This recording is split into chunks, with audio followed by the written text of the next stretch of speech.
여러분 반갑습니다. 행불선원 오로입니다. 금주의 계송 소개해 드리겠습니다.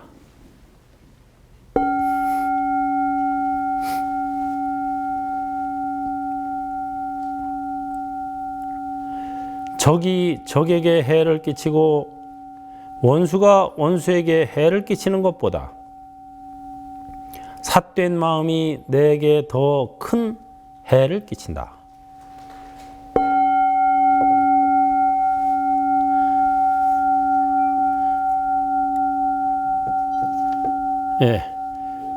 이 살다 보면 적도 생기고 또 은인과 원수가 생겨나죠.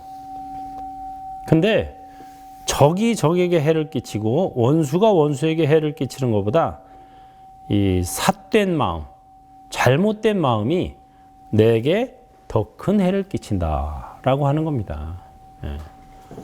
진정 물리쳐야 할 것은 적이 아니라 그릇된 마음이다라고 하는 것이죠. 난타라고 하는 그 사와띠의 부호였던 목동 아나타핀디카 장자의 목동이 있었습니다. 근데 이 난타는 아나타핀디카의 집에서 부처님을 자주 뵙고 이제 부처님을 어느 날 초대해서 공양을 올리고 법을 청했습니다. 그 부처님께서 이제 보시와 지계, 천상에 태어나는 즐거움을 가르쳐 주셨죠. 보시라는 것은 베푸는 거죠. 그 남들에게 베풀면 거기서 공덕이 생긴다. 또 계율을 지키면 공덕이 생긴다. 그렇게 보시하고 계율을 잘 지키는 사람은 죽어서 천상에 태어난다. 이런 가르침을 듣고 수다원가를 얻었어요. 그런데 이 사람이 이제 수다원가를 얻고 나서 부처님을 배웅하고 집으로 돌아가던 중에 불의의 사고를 만나서 사냥꾼의 화살에 맞아 죽게 됐어요. 그래서 사람들이 기이하게 여겼죠. 아니, 이 사람은 어떻게 보시하고 지게를 또 서약하고 그랬던 사람인데 어떻게 갑자기 이렇게 죽게 되었을까요? 만약에 부처님께서 오시지 않고 배웅을 안 나갔다면 혹시 안 죽었을 거 아닙니까? 이렇게 이제 물었죠. 근데 사람들은 이 한 생만 보기 때문에 어떤 게 진짜 좋은 거고 어떤 게 나쁜 건지를 몰라요. 인과는 항상 3세 인과를 봐야 됩니다. 전세, 금세, 내세. 전생, 금생, 내생. 이렇게 3생을 놓고 봐야 인과가 풀리지, 금생만 놓고 보면은 안 풀려요. 항상 3세 인과예요. 과거세에 지은 업은 금생에 받고 금생에 지은 업은 내생에 받는 거예요. 물론 이제 금생에 지어서 금생에 받는 것도 있죠. 하지만 큰 인과일수록, 중요한 인과일수록 대를 걸러서 받습니다.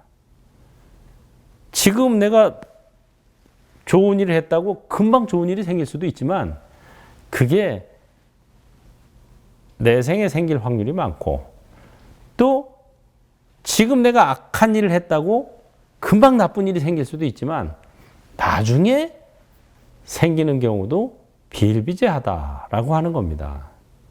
아니, 우리가 뭐 상추, 깻잎 하나 먹을래도 심고 나서 최소 몇 달 동안 물도 주고 햇빛도 받고 해야 나오는 거죠.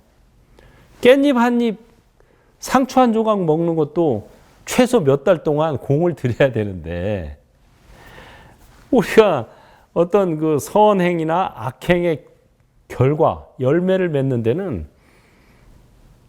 시간이 많이 걸리는 겁니다. 그러니까 너무 뭐 좋은 일 하는데 왜 좋은 결과가 안 오지 하고 안달하지도 말고, 내가 악행을 저질렀지만 다 피해가는구나 하고 좋아할 필요도 없어요. 이게 시간 문제라는 거예요. 제가 항상 말씀드리죠. 인과에는 한치의 오차도 없다. 다만 시차가 있을 뿐. 예, 시차. 근데 사람들은 이제 마음이 조급하기 때문에 시차를 잘 인정을 안 하죠. 그러니까 인과를 안 믿는 거예요. 이것도 역시 마찬가지입니다. 부처님께서 비구들이여 열애가 난타를 찾아갔든 찾아가지 않았든 그가 어디에 있든 간에 다가오는 죽음은 피할 수가 없다. 강도나 원수가 해를 끼치는 것보다 자신의 나쁜 마음이 더 큰 해를 끼친다라고 이렇게 얘기하신 거예요. 그럼 금생에 왜 사냥꾼에게 화살을 맞아 죽었느냐? 난타가 과거생에 사냥꾼이었어요. 그럴 때 수많은 짐승들을 죽였던 살생의 인연이 있어서 그 과보를 금생에 받은 겁니다. 아주 뭐 재밌는 예로 그런 거 있죠. 아니 우리 남편은 생전 낚시도 안 하는데 이렇게 비실비실거리고, 옆집 아저씨는 맨날 보면 낚시하러 다니는데 건강하기만 해. 에? 인과를 믿을 수 없어. 뭐 살생하면은 단명하고 또 몸이 쇠약해진다는 말을 난 믿을 수가 없어. 왜? 지금 보면은 그렇잖아요. 충분히 그런 일이 있을 수 있거든요. 근데 그거는 삼세인과를 몰라서 하는 소리예요. 인과에는 시차가 있다니까요, 그래. 시차가 있는 거를 감안을 안 하니까 그런 거예요. 아까 말씀드렸잖아요. 상추 한 입 먹을래도 씨 심어놓고 몇 달 동안 공을 들여야 겨우 상추 한 입 먹을 수 있는데, 깻잎 하나. 우리 인간의 어떤 그 공덕이나 씨앗, 선행과 악행의 씨앗을 결과를 얻는 데는 몇 달, 몇 년, 몇십 년, 몇 생에 걸쳐서 받게 되는 겁니다. 그럼 왜 옆집 아저씨는 맨날 낚시를 다니는데도 건강하냐? 그건 과거 생에 살생을 안 했기 때문에 금생에 건강한 거고, 지금 낚시 다니면서 계속 생명을 죽이는 거는 내 생에 받는 거예요. 아니면 자손들이 받거나. 굉장히 중요한 겁니다, 이게. 금생에 살생 안 하고 방생을 하다 보면 금생에 또 그 과보를 받을 수도 있고 내 생에 또 받을 수도 있고 이런 겁니다. 그래서 이 난타 같은 경우는 과거 생에 살생의 과보로 금생에 죽게 됐지만 죽자마자 바로 천상에 태어나서 공덕을 누리게 되었다. 이렇게 나오죠. 그러니까는 사실은 과거 생에 지은 업으로 금생에 단명하게 되었지만 금생에 지은 업으로 죽어서 천상에 태어나서 오히려 인간으로 있을 때보다 훨씬 더 큰 공덕을 누리게 되었다라고 하는 겁니다. 이게 바로 삼세인과를 봐야 되는 이유죠. 우리는 사실 뭐 죽고 사는 거를 큰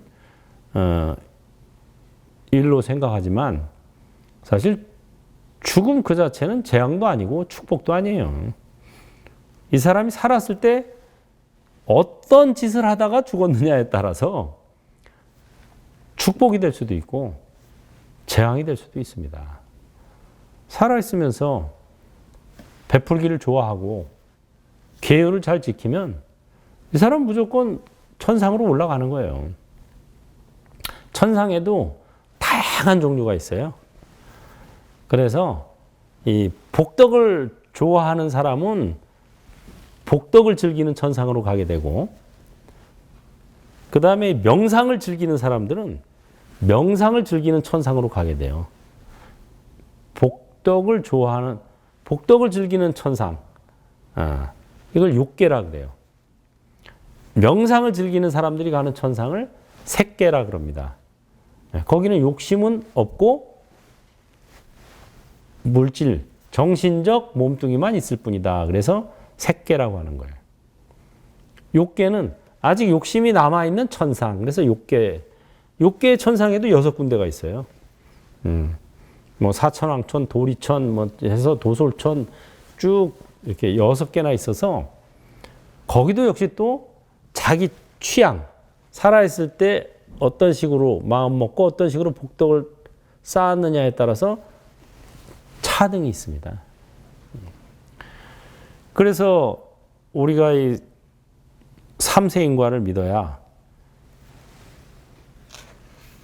살아있을 때도 여유가 있게 살고 죽어서도 역시 자기 업보는 가져간다는 것을 믿어야 돼요. 어떤 사람이 남자가 이제 잘 살던 남자가 있었는데 하루는 몸이 이상해서 진단을 받았더니 시한부 인생 얼마 안 남았다는 거예요.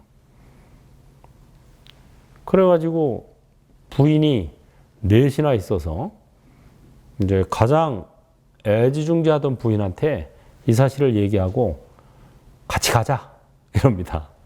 그랬더니 부인이 아니 살았을 때야 같이 살았지만 어떻게 관 속에 죽음까지 같이 갈 수야 있겠소. 못 갑니다 이러는 거예요. 그래서 두 번째로 애지중지하던 부인한테 가서 그럼 너라도 가자 그랬더니 아니 첫째로 애지중지하던 부인도 안 가는데 내가 왜 갑니까 이러는 거예요. 그래서 세 번째 부인한테 얘기했더니 장지까지는 따라가죠 이러는 거예요. 네, 장지까지는 따라가겠습니다. 그 평상시에 돌아보지도 않던 네 번째 진짜 존재 유무조차 불분명했던 네 번째 부인한테 얘기했더니 웬걸 금생은 물론이고 내생도 물론이고 저는 세세생생 따라가겠습니다. 이러는 거예요. 그때서야 이 사나이는 회한의 눈물을 흘렸죠. 그런 줄 알았으면 내가 진작에 너한테 관심을 갖고 너한테 내가 애정을 쏟았어야 되는데 내가 엉뚱한 데다 애정을 쏟고 살았구나. 후회를 하게 됐죠. 여기서 첫 번째 가장 애지중지했던 부인 이게 누구냐? 비유담인데 이게 바로 자기 몸뚱이 그 다음에 이 몸뚱이에서 빠져나온 자식들을 얘기합니다. 이 몸뚱이나 이 자식들은 내가 죽을 때 하나도 못 가져가요. 두 번째는 뭐냐? 내 재산, 집, 돈 이런 거예요. 두 번째 중지하던 부인은 이 몸뚱이하고 자식들을 위해서 소유하고 있던 모든 것들 이것도 역시 죽어서는 못 가져가요. 금생에 통장에 아무리 돈 많이 있고 주식에 아무리 크게 있어도 이거 저승에서 못 써먹습니다. 예. 놓고 가야 돼요. 그 다음에 세 번째 애지중지하던 부인은 누구냐? 일가 친척, 친구, 친지, 친구 이런 사람들은 같이 죽진 않죠. 절대로. 장지까지는 따라오죠. 화장터, 매장터까지는 따라와서 조의를 표할 뿐이죠. 그럼 마지막으로 네 번째. 금생은 물론이고 내생, 세세생생 따라가겠습니다. 라고 한 네 번째 부인은 누구냐? 바로 자신의 업이라고 하는 겁니다. 선행을 하면 선업이 생기고 악행을 하면 악업이 생겨요. 이 업이라는 것은 선과 악을 초월한 개념이에요. 선도 업이고 악도 업이에요. 까르마. 그래서 이 자기가 지어놓은 업은 가져가는 거예요. 죽으면은 이것만 가져가요. 업만. 그래서 선행을 했으면은 선행을 했구나 하고 기쁜 마음으로 가는 거고 악행을 많이 했으면 악행을 했구나 하고 괴로운 마음으로 가는 거예요. 그래서 선행을 많이 할수록 육신이 가벼워져서 정신도 가벼워져서 위로 올라가는 거고 천상세계로. 악행을 많이 할수록 몸과 마음이 무거워져서 지옥으로 내려가는 거예요. 지옥도 있고 천당도 있어요, 다. 이 불교 경전에 보면 아주 자세히 또 세세하게 분류해서 자세히 설명해 놨습니다.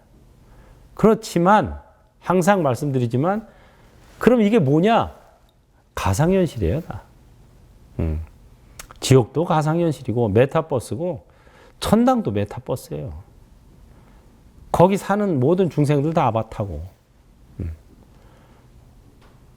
하지만 우리가 이게 인간계를 살면서 이게 아바타다, 여기가 메타버스다라는 걸 깨닫지 못하면 괴로움에 매몰되는 것처럼 거기서도 역시 괴로움과 즐거움에 매몰되는 거예요.